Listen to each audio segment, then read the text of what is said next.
बदलापुर गांव में एक छोटा सा बच्चा रहता था जिसका नाम आरव था। आरव रोज सुबह शाम अपने दादा के साथ घूमने जाया करता।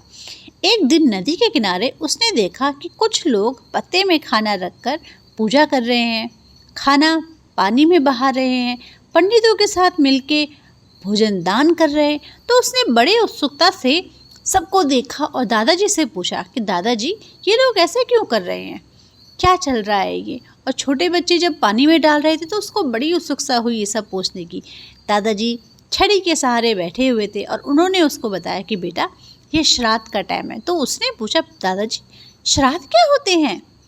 दादाजी ने बोला, बेटा श्राद्ध यानी जो लोग इस दुनिया में नहीं हैं उन लोगों की याद में हम गाय को, कौवों को, कबूतरों को, चींटियों को उनकी याद में, उनकी स्मरण में खाना खिलाते हैं, उसे कहते हैं श्राद्ध। यह है पितृपक्ष का टाइम। कहा जाता है, मान्यता है कि इस वक्त जो लोग चले जा चुके हैं वो आते हैं कुछ दिनों के लिए, और जब हम उनके लिए कुछ देते हैं, उनको खिलाते हैं तो उनको अच्छा लगता है। तो वो सोचने लगा कि अच्छा दादाजी, तो मैं भी जाके खिलाऊंगा गाय को। और उसके दिमाग में सोचने लगा कि मैं कौवों को, गाय को खाना खिलाऊंगा और मुझे भी कितना अच्छा लगेगा।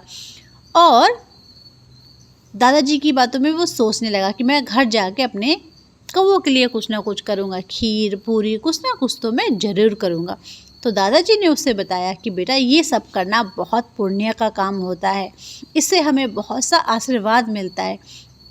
तो ये सब सोचते हुए वो अपने घर की ओर निकल पड़ा। दादा पोते मज़ेदार से मौसम का आनंद लेते हुए घर की तरफ आ गए। घर आते ही गेट का दरवाज़ा खुला था और वो हाथ पकड़ के दादाजी के साथ अंदर आ गया। और अंदर आने के बाद उसके दिमाग में चला कि वो ब्रेड लेके वो कौवों को खिलाने लगा। उसने देखा कि उसके दादाजी उसको देख रहे थे, उसने स्माइल किया और फिर दादाजी जो है किचन में चले गए खाना बनाने के लिए। दादाजी ने सोचा कि आज मैं अपने पूरे परिवार के लिए खुद टेस्टी सा खाना बनाता हूँ।